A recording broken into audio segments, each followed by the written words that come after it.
Joyce, you have many philanthropic interests that have made an impact on the culture of New York City. Why don't you tell us about some of those? That's very kind of you, and I'm really pleased with the introduction. Thank you very much for that. What were your influences growing up? Well, I would say I thought I was extremely lucky. I was an only child, which my husband thought was rather obvious. But I thought that I had an excellent childhood. And I couldn't have asked for more loving, caring, giving parents. And I felt very fortunate to be an only child. People said, "Oh, you poor thing." And I said, "No, you don't get it. It's terrific. It's really wonderful." And I never really thought that much about it, except that I was fortunate that my mother was brilliant. She came from Duluth, Minnesota. She was Phi Beta Kappa. She was one of the first female lawyers in this country. And she worked for an organization that took care of teenagers who got into trouble. And she saved 5,000 kids from going to prison. And I always thought, yes, that she was quietly brilliant. She was a top bridge player. She could play with Warren Buffett. I mean, she was in that category. I went to Scarsdale High School, where almost everyone went to college. It's a very nice suburb of New York City. I did not go to New York City very often.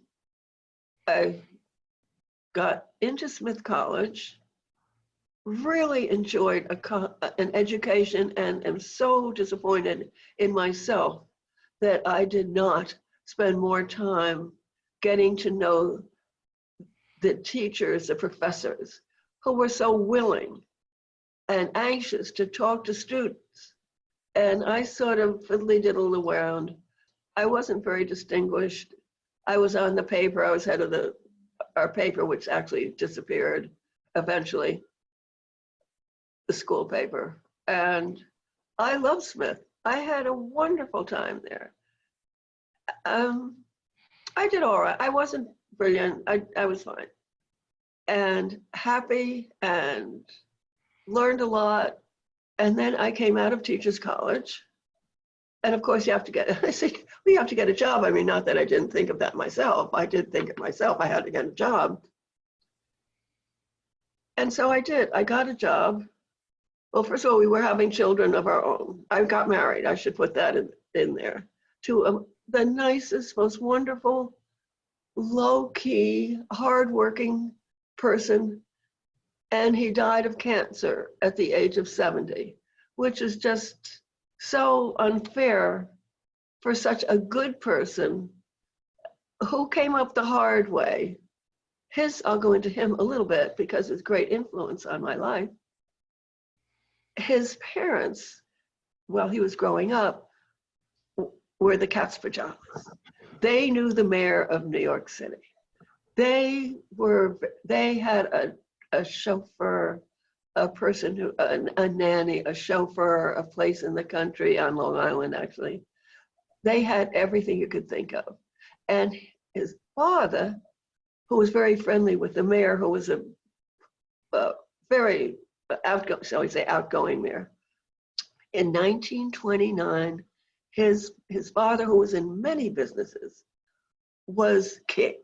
He helped not only Daniel go to Birchwathen, but 3 of his friends, because his friends, so many people lost so much in 1929.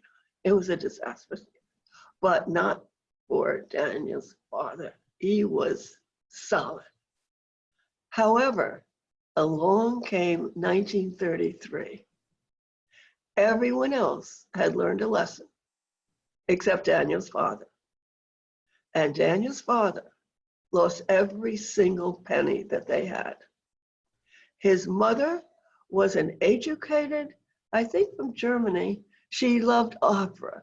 She loved the arts. She was charming. She was a lovely person. She was everything one could wish for in a family. But the father, who was so knowing it all, dropped the ball. And the only person that when Daniel came out of the army, worked and worked and worked. And he went into the investment business and he worked night and day to help his family and to be generous, to be a success if he could. And he never, ever got used to the idea that he might have earned enough money to lead a leisurely life. It took him 2 years before he died to honestly appreciate the fact that his intelligence and his hard work paid off. Daniel had great taste. He was always ahead of the time in what would be fashionable. And I, unfortunately, was at the other end. I was never in what would be new. I was always in what had been new for about 10 years and would still believed in it. And Daniel would say, oh, I'll give you one example. We were in Italy and he said, Joyce, look at those shoes. They're pointed, they're just stunning. I said, Daniel, those are witches' shoes. Nobody wear anything like that. Everybody was wearing round-toed shoes. Of course, I was too. Took 3 years. 3 years. Nobody was wearing round-toed shoes. They were all wearing, guess what? Pointed shoes. And he had that asset that he just knew inside of himself without anybody teaching him, without any schooling or going to art or anything. He just knew what was coming up 10 years ahead of time. And I was always behind by 10 years. I said, that's wonderful, Daniel. You decorate the house. And he did. What I have in my home today is what he did about 45 years ago. I have not changed anything except the bulbs. Every single thing that's here has been here for 45 years. And he collected photography early on. And my mother, who's brilliant, as I told you, would say, why would anyone collect photography? You can just replicate it, just all the time. Anybody can replicate it. However, it turned that his photography, which he collected, is now worth a fortune. It is an absolute fortune. And what I am doing right this minute, he had someone collect photography, excellent photography, was on the board of the International Center of Photography. And they had a show of these, and it was a modest success, but it wasn't overwhelming. Now, however, I'm just going back, I still have the collection.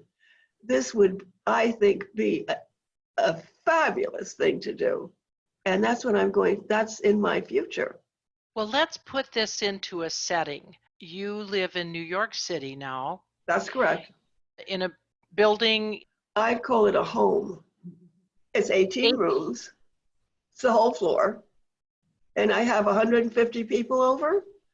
I love having company. I can't have anybody over now. We're all in lockup.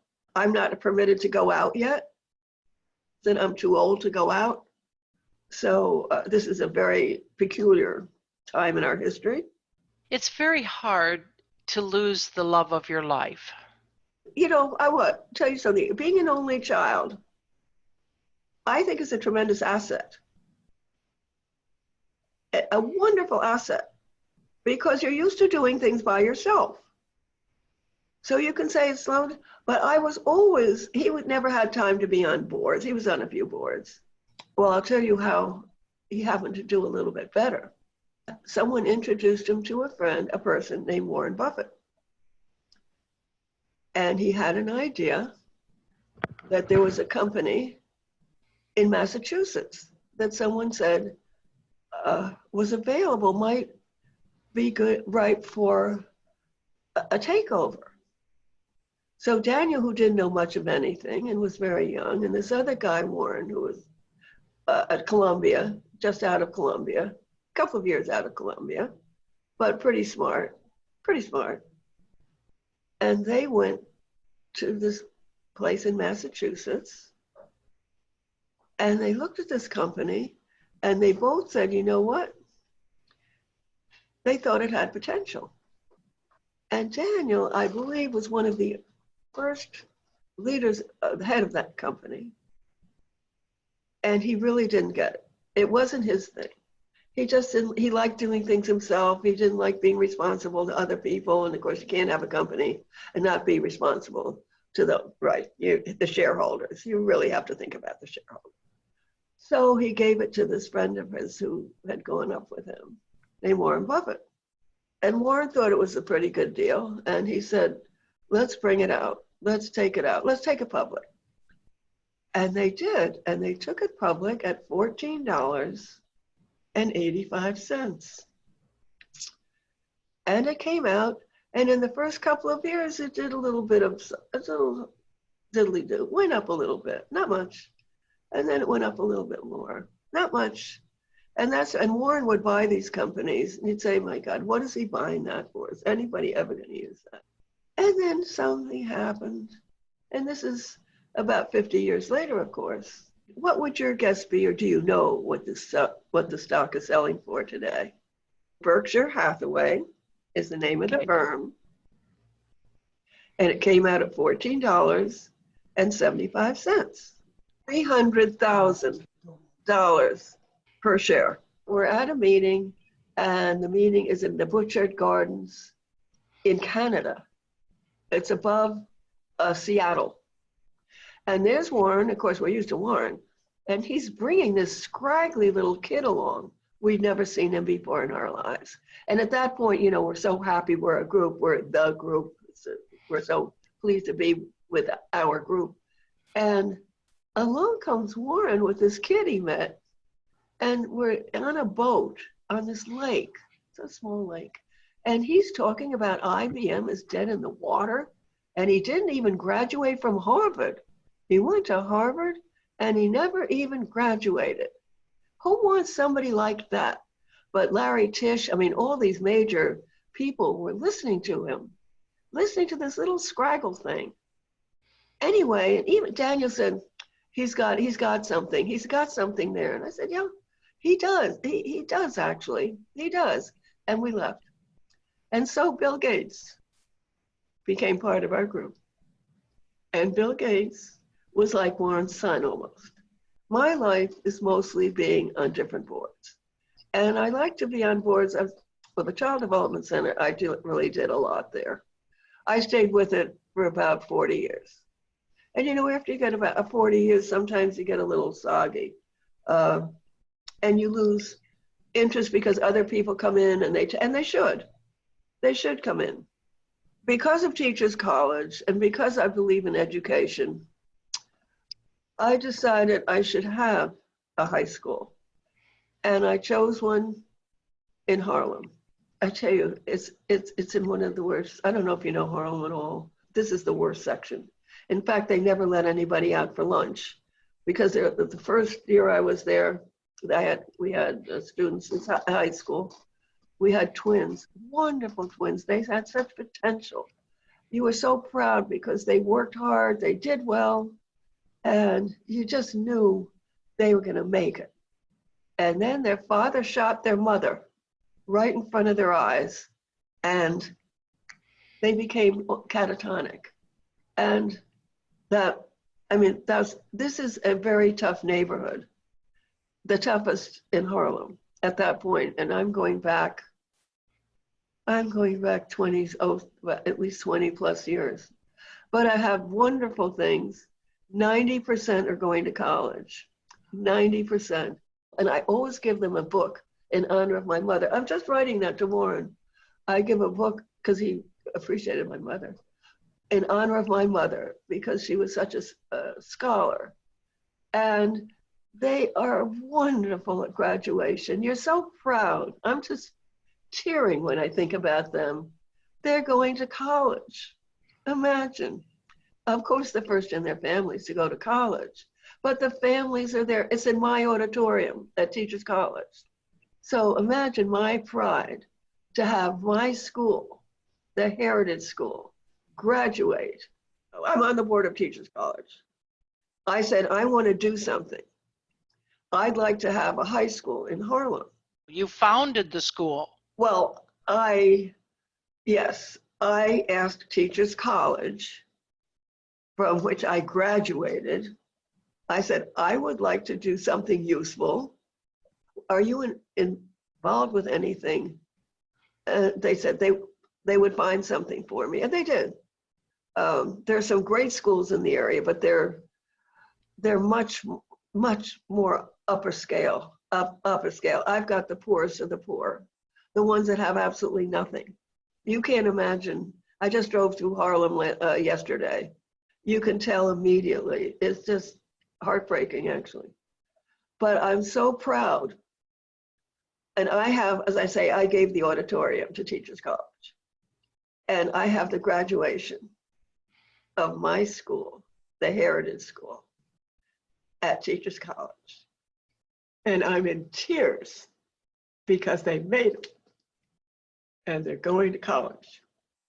And I am thrilled to say, and this year, the past 2 years, they've been going, 3 of them have been going to good colleges. And we have speakers, of course, at graduation. I sit on the dais. Tell me a little bit about the first Urban Women's History Center. The New York Historical Society? Mm-hmm. Well, I tell you, I decided I've done a few things. I live in a big city. It's called New York City. And they have the Metropolitan Museum. They have the Frick Museum. They have a lot of zoos. They have everything. But there was one thing missing completely. Totally. Women. There was women's art. Definitely women's art. But there was nothing for women. So about 5 or 6 years ago, I decided that should be taken care of. And I went around and people, I was looking, so I said, I can't possibly buy a building. I mean, I don't want a building. I don't really want a floor. I want a space in which we'll be able to show an exhibit, to make a difference, to be part of an organization that thinks somewhat the way I didn't want to be totally on my own. I really didn't want to be responsible for a whole building. I was too old to sort of start all over and organize something and be responsible. I looked around, I did a lot of looking and I asked a lot of people. Everybody thought I was crazy, actually. They said, what do you want to do that for? I said, because I think it's the right thing to do. I think women should have a space. They had some space on the 4th floor, which was completely raised. You couldn't tell there was anything there. It's a wonderful museum, wonderful. My little piece has had such terrific exhibits. And we opened with one of the great women in our history, Dolly Madison. And she is fabulous. And it was a huge success. And that's the beginning. The last exhibit we had is women getting the vote. And it is fantastic.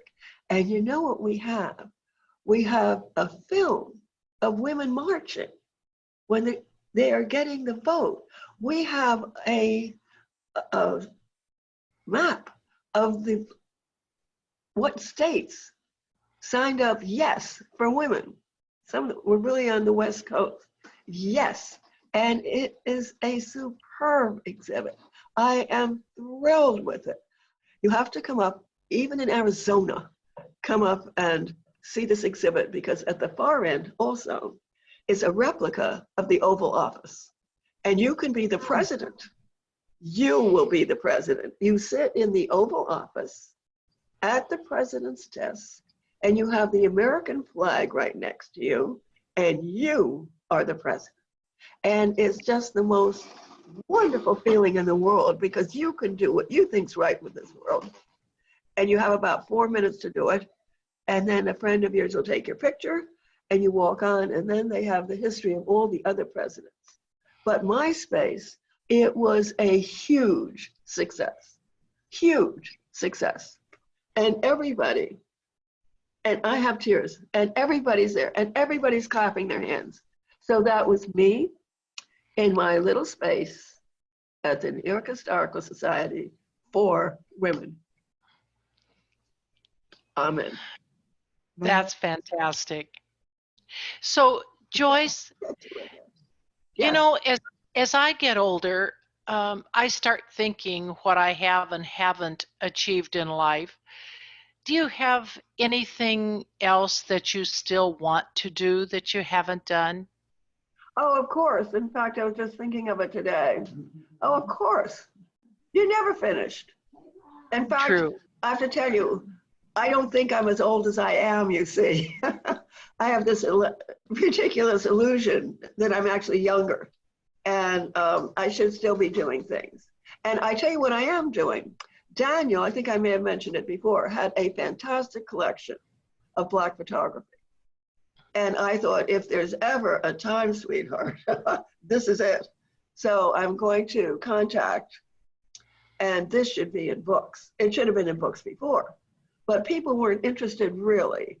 It wasn't comme il faut. I mean, you know, you have a Black photographer and you think they're very good and just says sort of so what.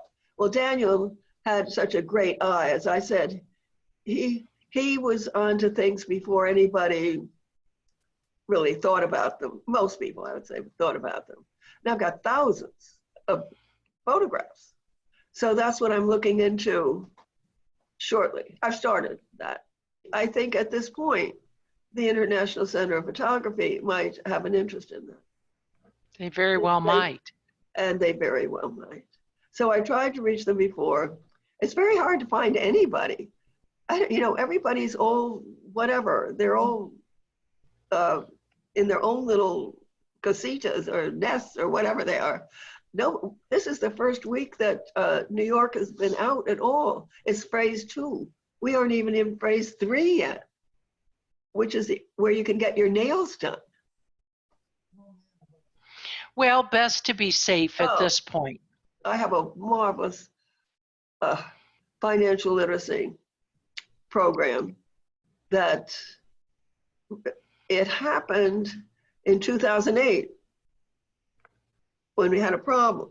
So on the West Coast, went to all these women and they said, 2% mortgage, you're never going to get a better deal. And your children will go to a good school. This is your chance. This doesn't happen every day.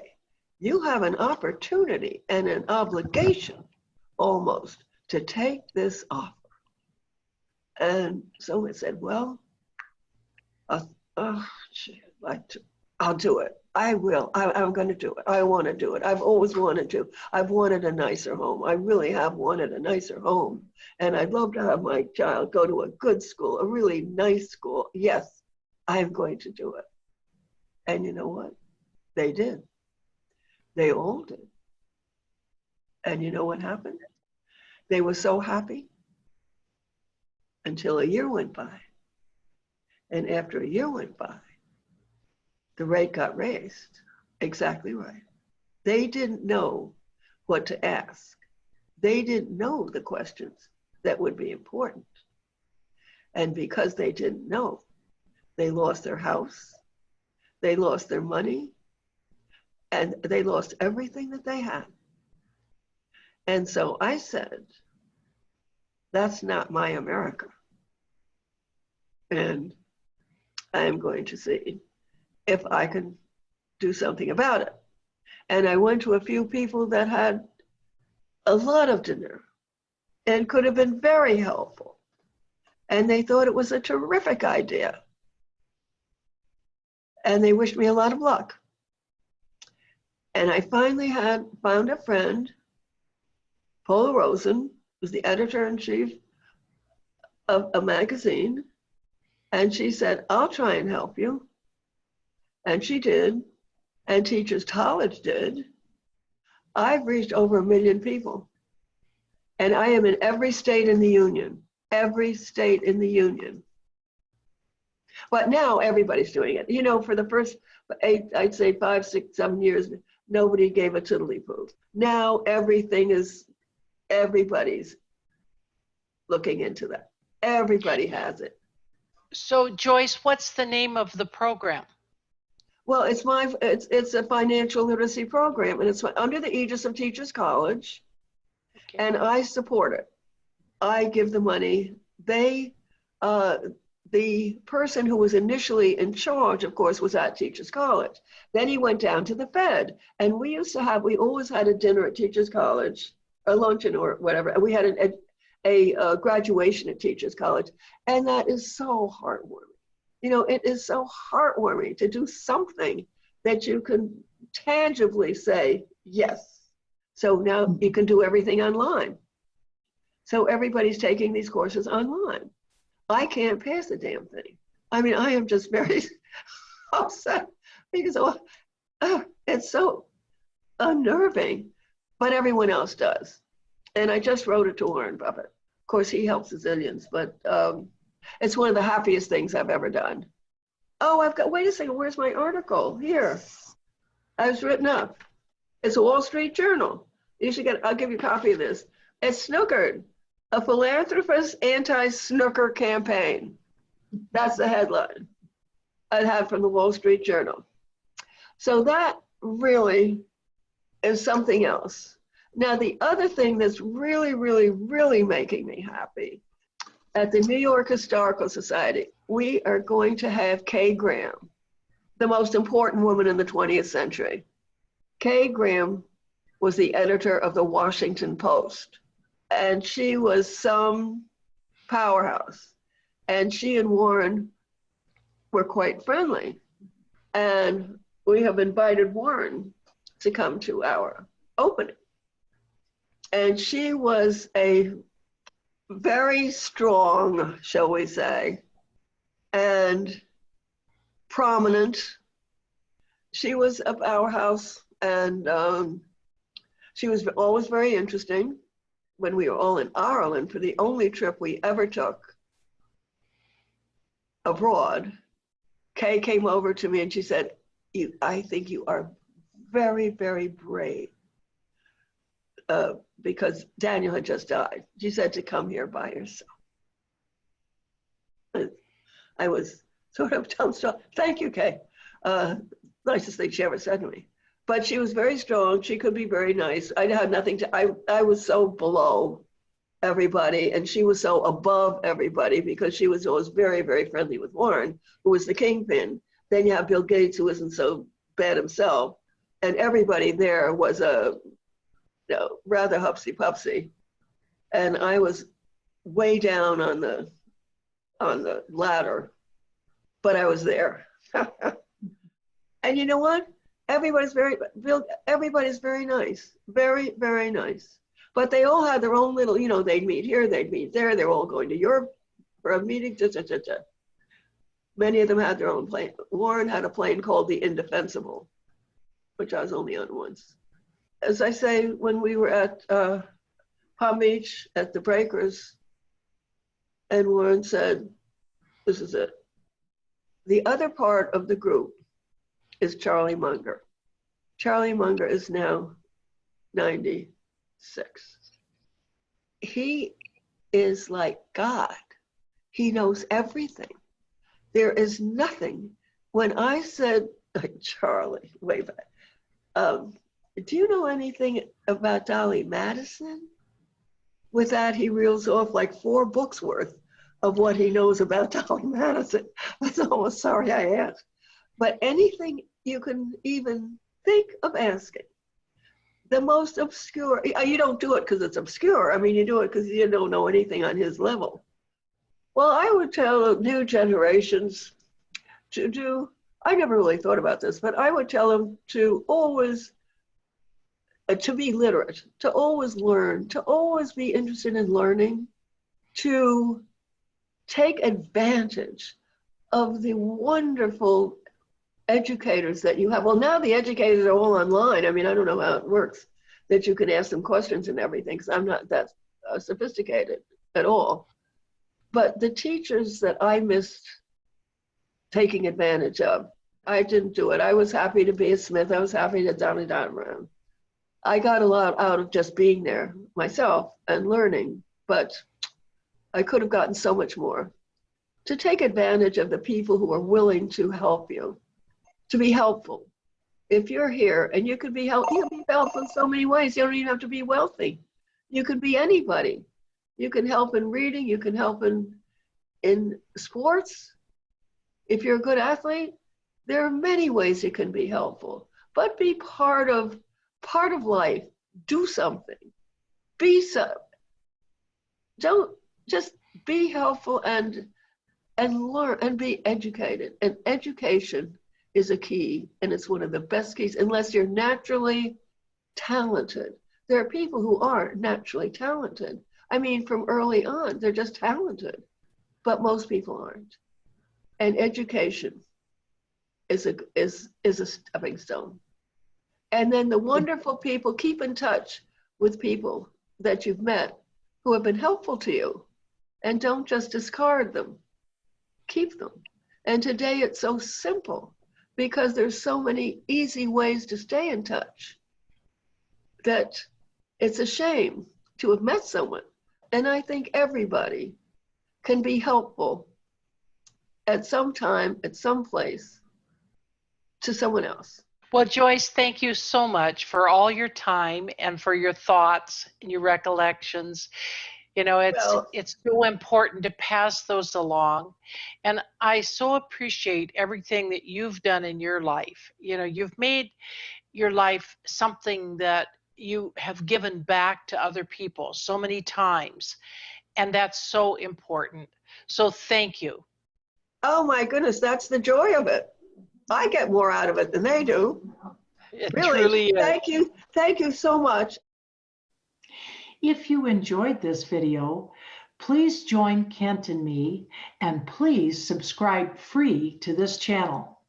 Share it with your friends and click on the thumbs up icon to like us.